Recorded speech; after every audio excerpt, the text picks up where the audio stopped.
सभी विद्यार्थियों को कुंज बिहारी शिवदास। तो सभी विद्यार्थी सभी को राधे राधे। कल हम लोगों ने पढ़ा था कि अगर कभी, ध्यान से सुनो सब लोग, कल हम लोगों ने पढ़ा था कि अगर किसी चार्ज को लीनियर सरफेस पे हम लोग डालते हैं, जैसे कि ये छड़ी है, ठीक है, इसके ऊपर हम लोग क्या कर दें कि धन आवेश डाल दें इसमें, ठीक है, धन आवेश इसमें डाल देते हैं, धन, ठीक है ना, इस पूरी छड़ी में धन आवेश हम लोग वितरित कर दें।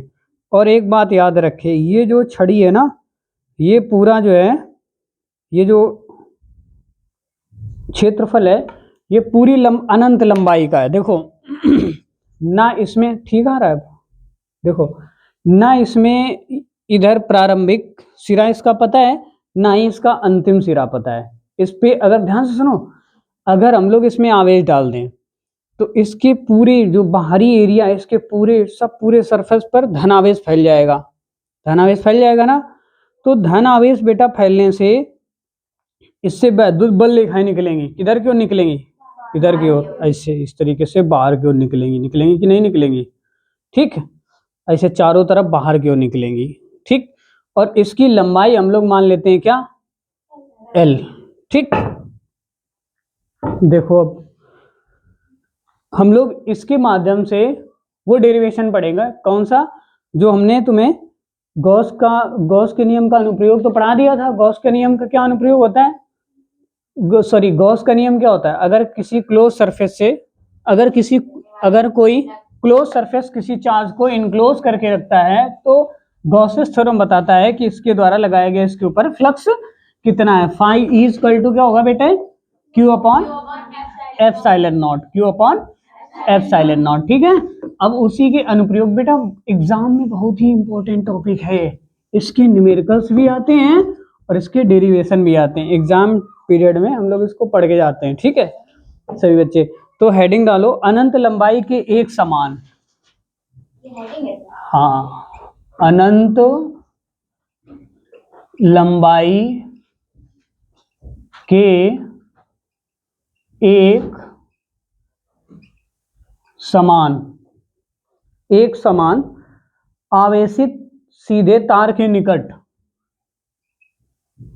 आवेशित सीधे तार के निकट वैद्युत क्षेत्र की तीव्रता, वैद्युत क्षेत्र की तीव्रता,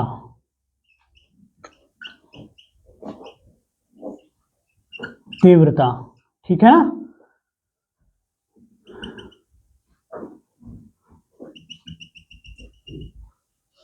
ठीक है, देखो आप जानते हो, हमने आपको बताया था कि अगर किसी चार्ज को लीनियर रखा जाए, लीनियर मतलब लीनियर फैलाया जाए, एक रैखिक क्षेत्रफल में फैलाया जाए, उसके एक रैखिक क्षेत्र में फैलाया जाए, तो उसके प्रति एकांक लंबाई पे फैला हुआ आवेश क्या कहलाता है, रेखिक आवेश घनत्व। लेमडा बराबर क्या होता है, lambda equal to q upon l, ये हम पढ़ा चुके थे तुमको, है ना। अब देखो, अब ध्यान से सुनना, मान लेते हैं, ध्यान से सुनना, ये दिख रहा है सभी को, देखो मान लेते हैं कि एक एल लंबाई का कोई तार है, इसकी लंबाई इन्फिनिटी है ऊपर तक, ठीक है। इसकी लंबाई बेटे कितनी है भैया, एल है, कितनी बेटा, एल लंबाई का एक तार है, ठीक है ना बेटा, एल लंबाई का एक तार है। बेटा देखो, इसको हम लोग धनावेशित कर दें बेटिया, क्या कर दें भैया, इसको बेटे धनावेशित कर दें, धनावेशित कर दिया, और इससे यहां पर एक बिंदु मान लेते हैं, क्या, P मान लेते हैं, ठीक है, यहां पर एक बिंदु है P, इससे इसके बीच की दूरी कितनी है, R मान लेते हैं, कितनी मान लेते हैं, R। अगर यहां पर R है तो अगर देखो ये जो छड़ी है इसमें धनावेश अभी फैला है हमने, अगर यहाँ पर आर है तो इसी आर के अगर चारों तरफ सेम ही तो विद्युत क्षेत्र बनेगा, दूरी घटबढ़ नहीं रही, इसके चारों ओर देखो सेम ही तो बनेगा। तो बिंदु हमने कहाँ माना, यहाँ पर माना, एक इधर मान लो, ऐसे मान लो, चारों तरफ सेम ही तो रहेगा, तो एक बेलन का रूप ले लेगा ये। ठीक है, अगर यहाँ पर आर है तो इधर भी कितनी आर है, ये भी मान लेते हैं, कितनी दूरी है, पी है, ये भी एक बिंदु पी है, बिंदु एक ही है वो यही, यहाँ पर विद्युत क्षेत्र की तीव्रता, इसके चारों उतनी सेम दूरी पर विद्युत क्षेत्र की तीव्रता तो सेम ही रहनी है ना। तो यहाँ पर एक क्या मान लेते हैं, बेलन का प्रारूप बना लेते हैं। क्या बना दिया बेटा, बेलन का प्रारूप बना देते हैं। ठीक है,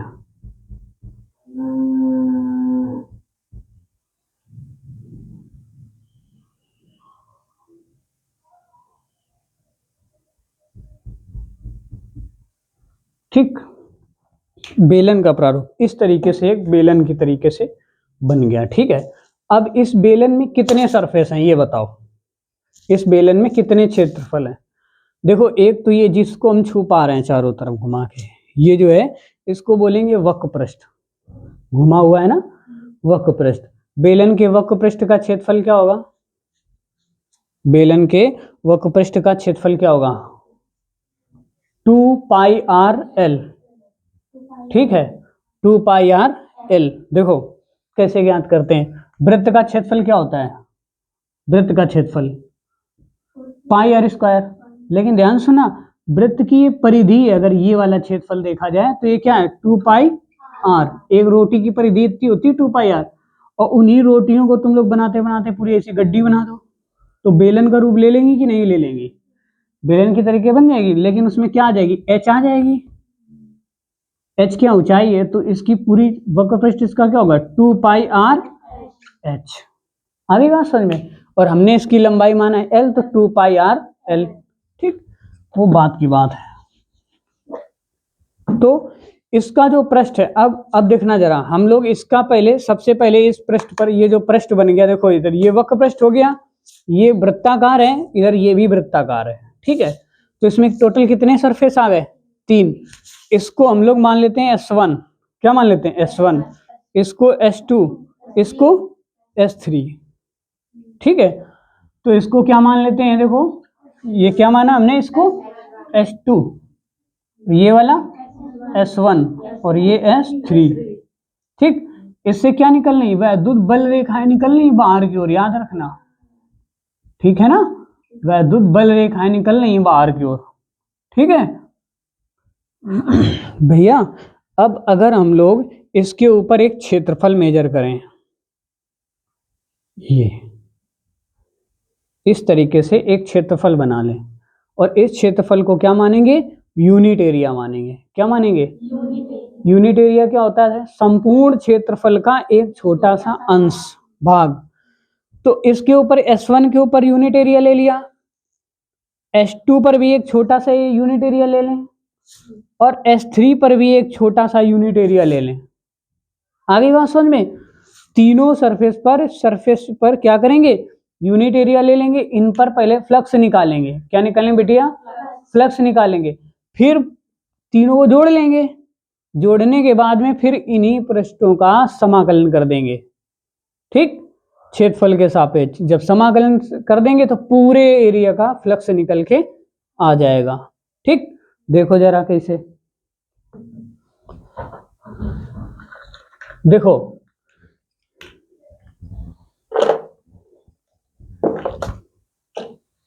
देखो ध्यान से, ओ नो,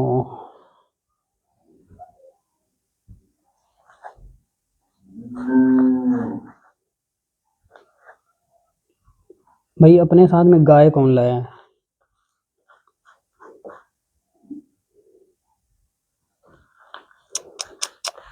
भगवान हमारा भला करे। नहीं, कितनी काली।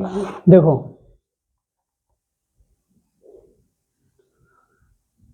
माना एक अनंत लंबाई का, ठीक है, का आवेशित तार जिसकी लंबाई कितनी, L, इससे R दूरी पर एक क्या बिंदु, कौन बेटा, बिंदु P, ठीक है, जिस पर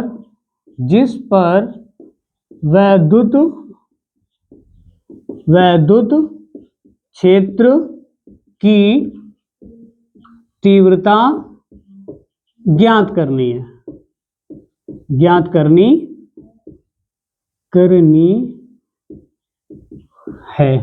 ठीक है, ज्ञात करनी है। ध्यान से देखना। अब देखो, पृष्ठ पर इकाई क्षेत्र S1 व S2 S3 हैं, जिन पर पहले हम क्या ज्ञात करेंगे, फ्लक्स ज्ञात करेंगे। क्या ज्ञात करेंगे, फ्लक्स ज्ञात करेंगे, ठीक है, फ्लक्स ज्ञात करेंगे। तो लिखेंगे, देखो पहला पॉइंट, S1 पर फ्लक्स, ठीक है, S1 पर फ्लक्स। देखो S1 एरिया ये है, इस पर हम लोग क्या मान लेते हैं, ये R है, चलो ये यहाँ पे R, अच्छा ये S1 है, ठीक है। यहाँ पर एक हम लोगों ने यूनिट एरिया कंसीडर कर लिया, ये इसकी लंबाई कितनी, इधर ये L है, ठीक है, इसको थोड़ा सा दूर लिख देते हैं, 5 ज्यादा आ रहा है।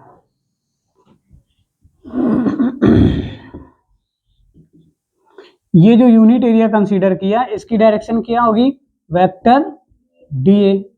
वैद्युत बल रेखाओं की दिशा किधर की ओर होगी, सामने की ओर। देखो ये जो आपने इस पर हम लोगों ने आवेश फैला रखा है, तो वैद्युत बल रेखाएं देखो इधर से ऐसे निकलेंगे, ऐसे सामने, और वैद्युत क्षेत्र देखो ये तुमको कटा हुआ क्यों दिख रहा है, ये जो वृत्त देखो ये पूरा दिख रहा है, ये गोल दिख रहा है, ये नहीं दिख रहा। बच्चों की बात, बच्चे में ऑनलाइन वाले कह रहे नहीं दिख रहा सर जी, फ्री मिल रहा, पढ़े लो चुपचाप, नहीं इसी के हजारों रुपए लगते हैं। देखो ये जो वृत्ताकार है, अब दिखा, अगर भैया हम इसको ऐसे देखें थोड़ा सा, तो अब इस समय हमको हल्का आधा कटा हुआ दिख रहा है ना, तो वही कटा हुआ भाग हमने बना रखा है यहाँ पर, पूरा नहीं बनाया इस तरफ, ठीक है। नहीं फिर तुमको वेक्टर DA फिर का सामने अब हम खींच देते है ना, वेक्टर E। तो ये जो क्षेत्र है S1 पर हमने क्या, और ये देखो ये जो क्षेत्र है इससे कितने मीटर की दूरी पर है, R मीटर की दूरी पर है, ठीक है, ये इससे दूरी कितनी है, R, कजरौटा की तरह चल रहा है पूरा ये, ठीक है। तो बेटा यहां पर जो फ्लक्स होगा वो होगा ES1 मान लेते हैं, क्या मान लेते हैं, E वैद्युत फ्लक्स, ठीक है, या फिर φS1 मान लो, है ना, φS1 मान लेते हैं। देखो φS1, ठीक, φS1, इससे निकलने वाली वैद्युत बल रेखा है, vector E dot vector D। अच्छा बताओ, वेक्टर E और वेक्टर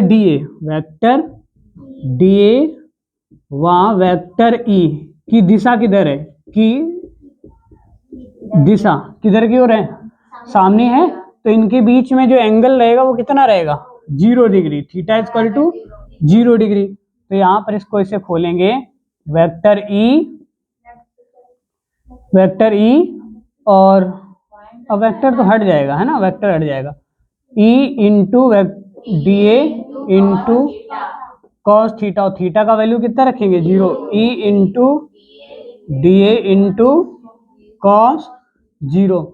और जानते हो आप कॉस 0 का मान क्या होगा, कॉस 0 का मान क्या होगा, 1। तो यहाँ पर क्या आ जाएगा, E DA, फाई S1 बराबर क्या हो जाएगा, EDA। ठीक, इतनी बात आ गई समझ में। अब ध्यान से सुनना, चलो इधर देख लिया। अब देखो S2 पर अब फ्लक्स कहाँ, अब यहाँ पर यूनिट एरिया मानते हैं हम लोग, यूनिट एरिया हमने मान लिया यहाँ पर, ये एरिया मान लिया। अच्छा बताओ, अब हमने इसके ऊपर इस सरफेस पर हमने यूनिट एरिया कंसीडर कर लिया। ठीक है, देखो दिखा यहाँ पर माना, तो वैद्युत बल रेखाएं तो इधर क्यों निकलेंगी, वैद्युत बल रेखाएं किधर क्यों निकलेंगी, इधर सामने की ओर। ठीक है, और जो वेक्टर डी है उसकी डायरेक्शन किधर की ओर होगी, अच्छा ये बता दो तुम लोग बस। वेक्टर डी ए की जो डायरेक्शन होगी वो किधर की ओर, ये देखो इधर की ओर। गलत, हम इसको कैसे पूरा देखेंगे, सामने से ना, तो ऊपर की ओर होगी ना, तो इसकी डायरेक्शन किधर की होगी, वेक्टर डी ऊपर की ओर होगी। तो इनके बीच में कितना एंगल बन गया सी, 90 डिग्री का, है ना। तो देखो S2 पर बेटा कितना लिखेंगे, फ्लक्स। ठीक है, फाई S2 बराबर vector E dot vector DA बराबर, ये हटा दो, E इंटू DA इंटू क्या होगा, कॉस थीटा, कॉस थीटा। अब बताओ जरा, थीटा बराबर कितना है, थीटा बराबर 90। क्यों, क्योंकि देखो वेक्टर DA व वेक्टर E की जो दिशा है, की दिशा परस्पर कितनी है, लंब है, देखो लंबवत है। ठीक है ना, ये देखो वेक्टर DA और वेक्टर E की डायरेक्शन किधर की ओर है, परस्पर लंबवत। ऐसे ही अगर इसमें नीचे देखेंगे तो वैद्युत बल रेखाएं तो इधर की ओर जाएंगे क्योंकि ये लंबाई में है। ठीक है, और जो वेक्टर DA उसकी दिशा किधर की ओर होगी, नीचे की ओर होगी। आगे बात समझ में, तो ये फिर से परस्पर लंबवत हो जाएंगे। तो बेटा इनमें क्या लिखेंगे हम लोग बताओ, फाई, इतनी इंक है इसमें कि इसमें बुलबुले निकलना है। देखो क्या आएगी, phi S2 E into DA into कितना होगा, cos 90। और cos 90 का मान क्या होता है, चूंकि cos 90 बराबर कितना होगा, सॉरी 0 होगा। क्या होगा, 0। तो अगर ये 0 हो गया तो ये सब 0 हो जाएगा, फाई इंटू DA इंटू 0। तो फाई S2 बराबर क्या हो जाएगा, 0। इतनी बात आई समझ में है। अब कौन सी दिशा बची, S3। पहले से इसको नोट कर लो, नहीं हो जाएगा साफ। ठीक है, समझ में आई बात कि नहीं आई, ऊपर ऊपर तो समझा सकते थे। चलो ठीक है, वीडियो पुश करके उसको नोट कर लो। तो देखो अब हम लोग इसको साफ करते हैं। ठीक बेटे, देखो ये परिभाषा साफ कर देते हैं पहले तो।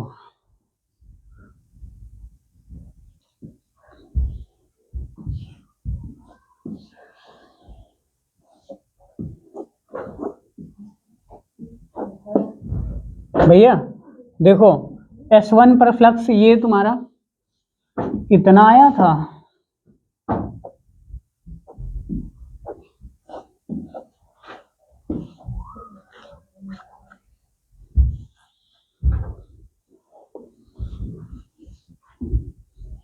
देखो बेटा तुम्हारा फाई S1 बराबर कितना आया, EDA फाई S2 है ना, फाई S2 इक्वल टू क्या आया, 0। अब देखो फाई S3, ठीक है, फाई S3 पर फ्लक्स देखो जरा, फाई S3 पर फ्लक्स देखो बेटे, S3 कहाँ पर है, ये यहाँ पर हमने एक यूनिट एरिया कंसीडर कर लिया। ध्यान से समझे ना, कंसीडर कर लिया ना बेटिया। इसमें वैद्युत जो अनुप्रस्थ काट का क्षेत्रफल ठीक है ना।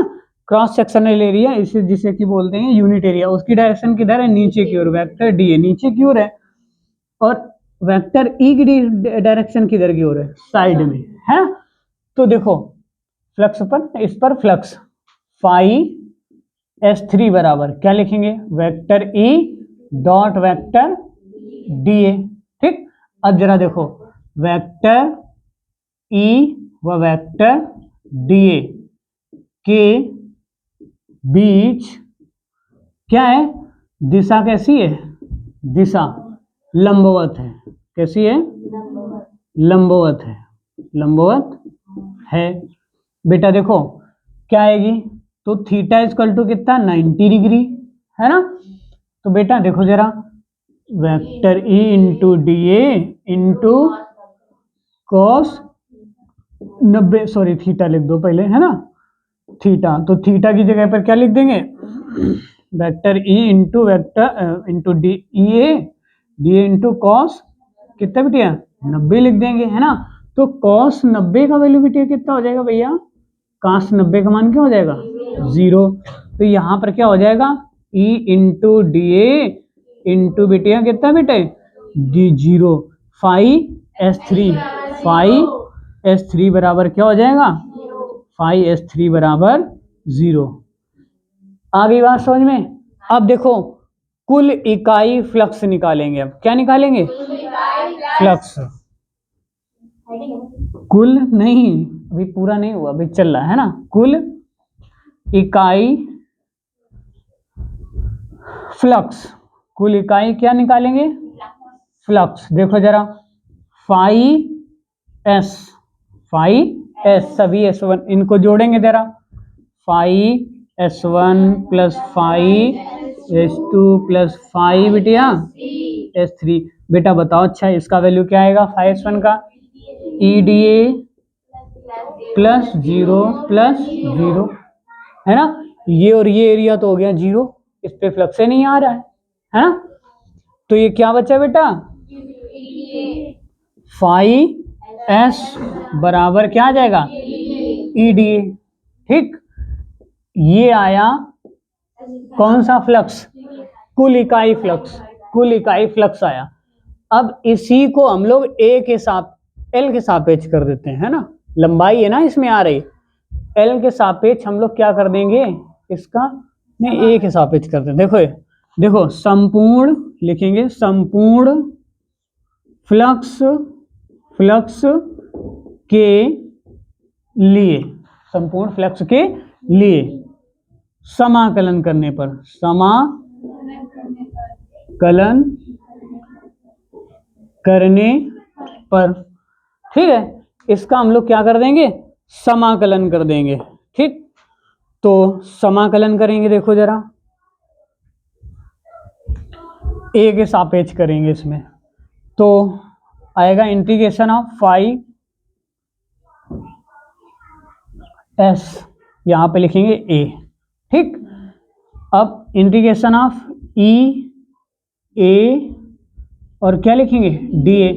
अब बताओ बेटा इसका तो समाकलन होगा नहीं, ई का, ई कहाँ जाएगा बाहर, है ना, ई आ जाएगा बाहर, और यहां पे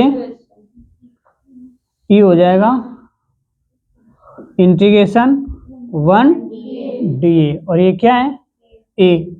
अब ये बताओ ये जो ये है ना ये, अब ये जो 1 डी ए ये क्या है, ये है बेलन का वक्र पृष्ठ, ये क्या है बेलन का वक्र पृष्ठ, क्या होता है 2 पाई आर एच, है ना इसमें, तो एच की जगह पे क्या लिखेंगे एल। ठीक है, तो यहां पर लिख देंगे phi is equal to, sorry कहां पर आ गया, E into 2 pi R L. ठीक है, इसके आगे अभी हम बता रहे हैं, पहले इसको नोट कर लो, जगह नहीं बच रही है। ठीक है, करो।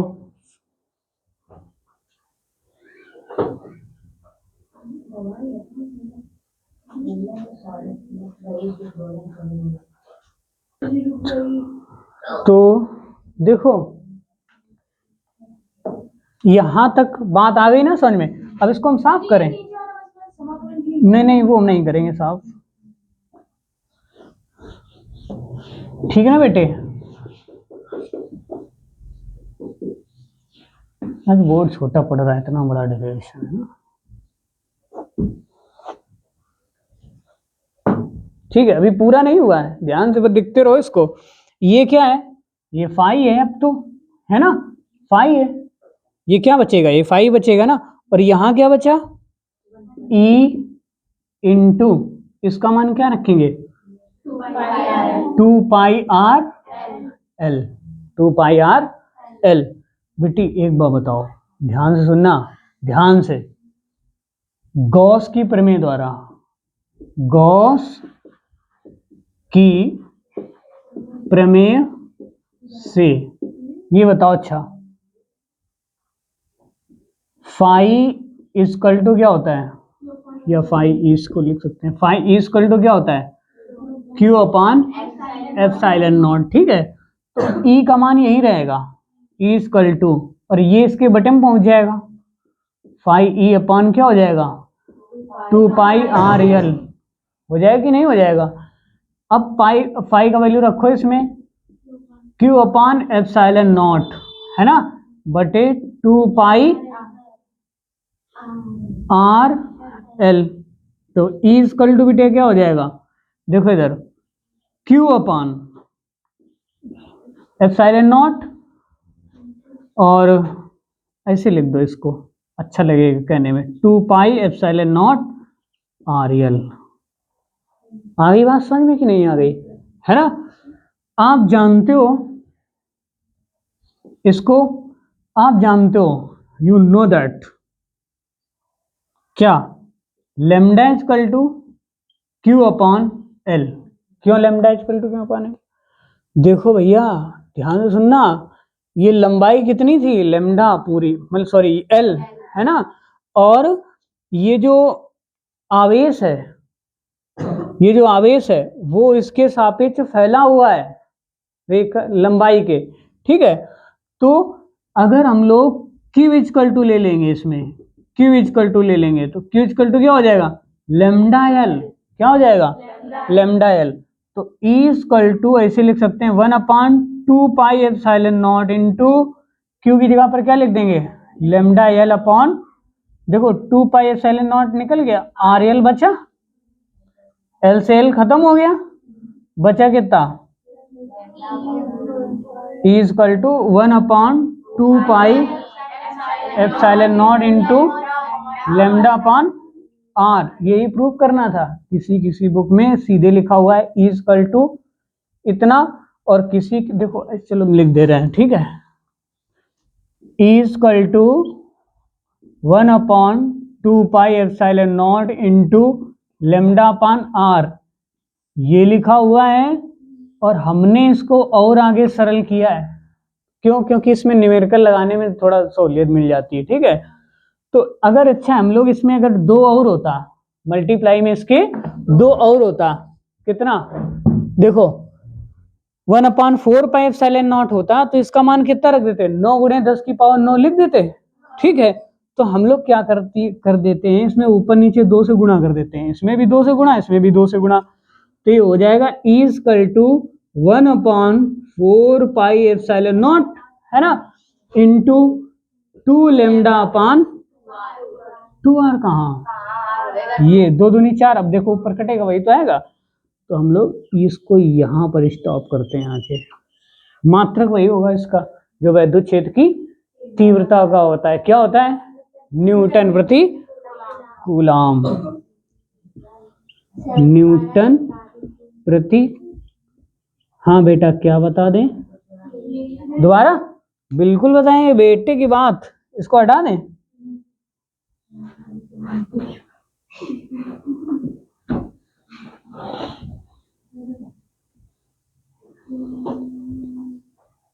अच्छा ये यहां तक आ गया था कि नहीं, ई इंटू उसकी जगह पर 2 पाई आर एल लग दिया, रुको ये बता दें, रुको एक मिनट, यहाँ से चलो, phi E equal to E into 2 pi R L लिख गया। अब ये आ गया, अब गॉस की प्रमेय फाई इजकल टू, क्या हो जाएगा, देखो ये इसके बटे में भेज दो, E इक्वल टू ये इसके बटे में आ जाएगा, तो E बराबर क्या आ जाएगा 5E अपॉन 2πRL, 2πRL बेटा लिख दिया है ना बेटा। तो गॉस की प्रमेय से क्या आएगा 5E equal to Q upon epsilon naught, ठीक है, Q अपॉन एप्सिलॉन नॉट। अब जरा देखो क्या बचेगा इधर, जो तुम्हारा ये नीचे ले आओ, आप ये 5 नीचे आ जाएगा ना बटे के बटे में, तो जब नीचे आएगा तो 2π एप्सिलॉन नॉट RL, ठीक। अब हम लोग इसको अलग अलग लिख देते हैं 1 अपान, अब देखो वही तो आएगा अगर हम लोग इसको अलग अलग लिखेंगे, ऐसे इस तरीके लिख दो 1 upon 2π epsilon naught into Q upon RL, है ना RL, ऐसे सेम ही तो है ये, तो हमने इसको अलग अलग लिख दिया इस तरीके से, ठीक। अब चूंकि आप जानते हो, क्या जानते हो, lambda equal to Q upon L, तो Q बराबर क्या आ जाएगा, ये Q इधर गुणा में चला आ जाएगा, लेमडा L हो जाएगा, है ना। तो यहाँ पे Q इक्वल टू हो जाएगा लेमडा L, ठीक है बेटा। तो यहाँ पे लिख देंगे लेमडा L, लेमडा से लेमडा खत्म हो गया, तो लेमडा अपान कितना हो गया R, ठीक है। तो 1 upon 2π epsilon naught lambda upon R, तो 1 upon 2π epsilon naught into lambda upon R। अब इसमें क्या करेंगे, ऊपर नीचे ऊपर 2 से गुणा और 2 से भाग, देखो इधर ये कट कर दो, कोई दिक्कत है, ये बात समझो, या यहीं से बताना, हाँ देखो ऊपर ये है तो अंश में ही ना पूरा, अगर हम लोग इसमें 2 से मल्टीप्लाई कर दें और नीचे 2 से डिवाइड कर दें तो बात तो एक कट जा रहा ना ये बात, तो यहाँ पर आ जाएगा 2 लेमडा, देखो आ जाएगा यहाँ पे 2 लेमडा, है ना, और इधर आ जाएगा 2 दूनी 4, हो जाएगा कि नहीं हो जाएगा, ये बात थी। इसको हमको यहां पर लिखना चाहिए, अब नोट करो, इसको हमको यहां पर लिखना चाहिए मल्टीप्लाई 2, ठीक है। अब तो नहीं किसी को कोई दिक्कत है, ठीक है, और ठीक है ना बेटे, नोट करो फटाफट, फिर इसमें कुछ नोट्स लिखने हैं वो लिखना होगा। अभी लिखना चाहोगे, अभी लिख लो बेटी, ये बात नोट में लिखो, नोट में लिखो, रेखीय आवेश के कारण विद्युत क्षेत्र की तीव्रता, रेखीय आवेश के कारण, रेखीय आवेश के कारण विद्युत क्षेत्र की तीव्रता, विद्युत क्षेत्र की तीव्रता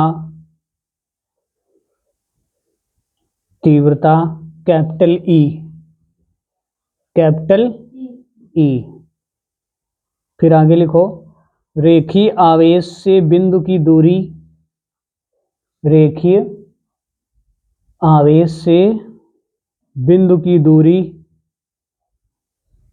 कैपिटल R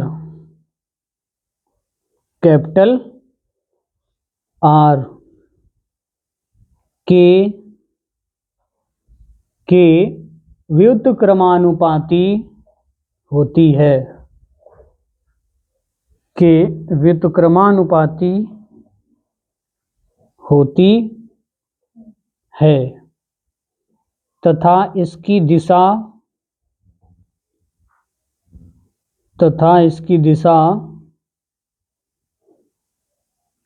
रेखीय आवेश के लंबवत बाहर की ओर होती है, तथा इसकी दिशा रेखीय आवेश के लंबवत बाहर की ओर होती है। एक विशेष नोट लिखो, स्पेशल नोट, विशेष नोट बाहर की ओर होती है बेटा,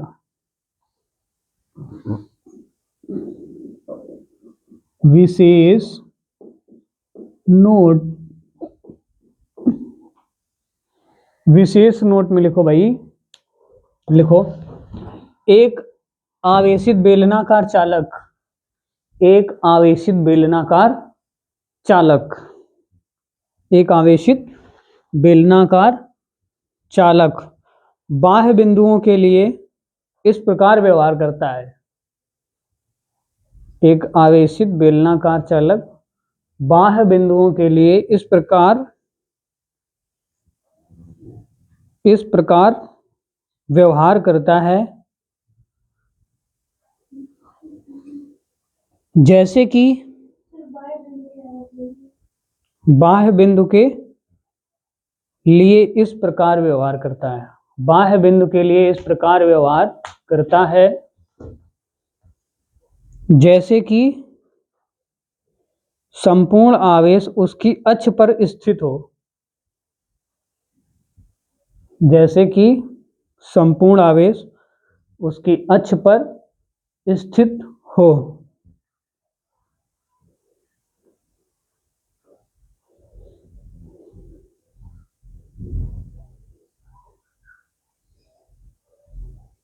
ठीक है, हो गया इतना?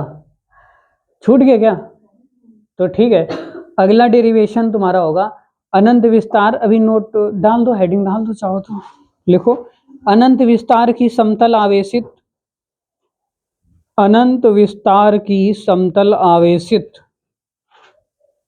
अनंत विस्तार की समतल आवेशित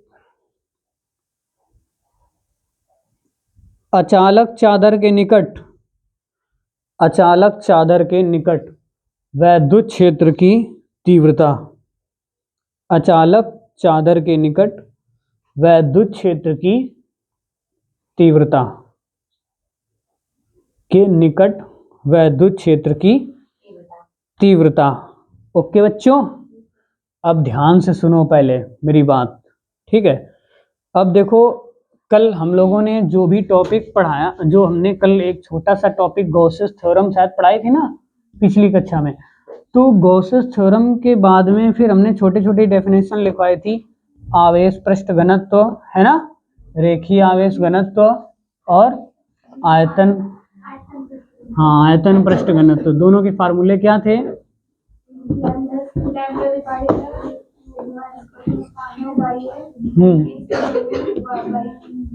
चलो अभी तक जितना हमने पढ़ाया, सभी लोग कॉपी बंद कर दो।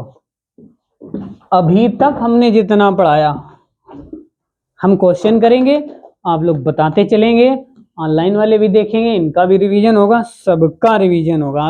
ओके, देखो पहले हमने बताया था क्या? आवेश।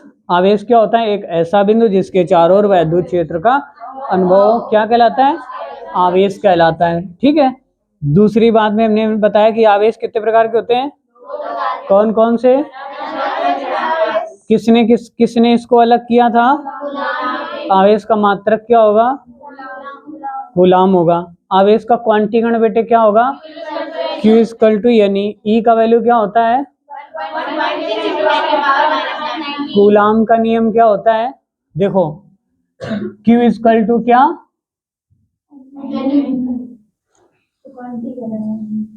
Q इक्वल टू NE, और कूलाम का नियम 1/, सॉरी ये क्या हो रहा है भाई? F इक्वल टू, ये इंक निकल रही है इससे, भगवान हमारे मार्कर का भी भला करे। देखो 1/4 pi epsilon naught into Q1 Q2 अपान। इसके बाद में हमने क्या पढ़ाया था? इसका मान कितना होता है? याद आया? सब लोग ध्यान दो, देखो चीटिंग नहीं करनी, किसी को देखना नहीं कुछ, ठीक है, ताकि याद हो जाए, बस ये समझो। इसके बाद में E इक्वल टू वैद्युत क्षेत्र की तीव्रता, एक ऐसा क्षेत्र जहां पर किसी परीक्षण आवेश को ले जाने में उसके मतलब उसके ऊपर आकर्षण या प्रतिकर्षण का अनुभव क्या कहलाता है? वैद्युत क्षेत्र कहलाता है। ठीक है, तो क्या होता है? F/Q0, ठीक है, न्यूटन प्रति कूलाम। और एक फार्मूला क्या था? 1/4 पाई एप्सिलॉन नॉट इंटू, पक्की बात। इसके बाद हमने इलेक्ट्रिक डाइपोल पढ़ाया, वैद्युत द्विध्रुव। जब दो समान परंतु विपरीत आवेश एक दूसरे की निकटतम दूरी पर स्थित हो तो ऐसे बने निकाय को वैद्युत द्विध्रुव कहते हैं। वैद्युत द्विध्रुव P equal to 2L into Q, ठीक है। फिर हमने बताया था वैद्युत द्विध्रुव की अच्छी स्थिति में वैद्युत क्षेत्र की तीव्रता = 1/4πε0 2p/r³। याद आया? इसके बाद में हमने तुम्हें पढ़ाया निरक्षीय स्थिति में वैद्युत क्षेत्र की तीव्रता 1/4πε0। Very good, p/r³। इसके बाद में हमने तुम्हें पढ़ाया वैद्युत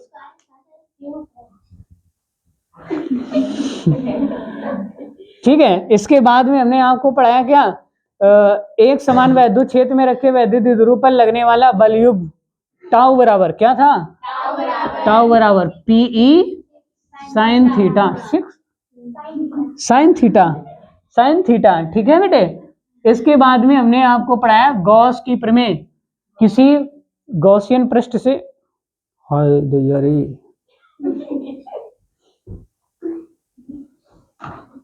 ज्यादा पी लिया इसने ना इंक। देखो इधर फाई = क्या होगा बेटे? क्या होगा? EDA। ठीक। इसके बाद में हमने आपको मोस्ट इंपोर्टेंट डेरिवेशन पढ़ाई जो परीक्षाओं में आती है, आपकी देखना आ सकती है ना? क्या पढ़ाई थी? गॉस की प्रमेय। फाई = क्या होता है? Q/ε0 है ना बेटे। फिर गॉसेस नियम, गॉस की प्रमेय का हमने आज पहला अनुप्रयोग पढ़ाया आपको। क्या पढ़ा आपने? = 1/4πε0 इंटू क्या होगा बताओ? 2λ/r। अब ये भी प्रूव करके आए, सब भूले जा रहे हैं ना। इससे पहले हमने आपको बताया था क्या? रेखीय आवेश घनत्व। बताओ जरा, लवी बताते हैं भाई, बता बेटा क्या होगा? बहुत मरी जाए हुए है भगवान, हमारा भला है। Lambda = Q/L। इसके बाद में हमने पढ़ाया सिग्मा = Q/A। फिर rho = Q/V। V for van, van माने मोटर गाड़ी। अभी क्या नहीं कर सकते? कर ही नहीं सकते हैं, नहीं वो नहीं कर सकते। ये छोटी सी डेफिनेशन कब यहाँ पर कर सकते हैं। हाँ अरे हाँ कर सकते हैं देवियों। देखो किसी किसी बुक में ये केवल जो अभी अनुप्रयोग आपने सिद्ध किया है वो केवल इतना ही है 2πε0, लेकिन हम लोगों ने ना उसको वैल्यू नहीं फिर मान रखते बनता है ना। 1/, ऐसे रटा रटाया बिल्कुल हो जाएगा तुम्हारा। ठीक है ना? आगे बात समझ में? बताओ मजा आ रहा है सबको? अगर आपको मजा आ रहा है तो हमारा चैनल सब्सक्राइब करें, लाइक करें और शेयर करें सभी को, और जुड़े रहें इससे, रोज देखते रहें। ठीक है? ताकि आपको आगे आने वाली परीक्षाओं में फ्री में बैठ के, रजाई में बैठ के अपना ओढ़ के जो है रोज पढ़ते रहेंगे फ्री में। ठीक है? बस करें अब। ठीक, सभी को राधे राधे।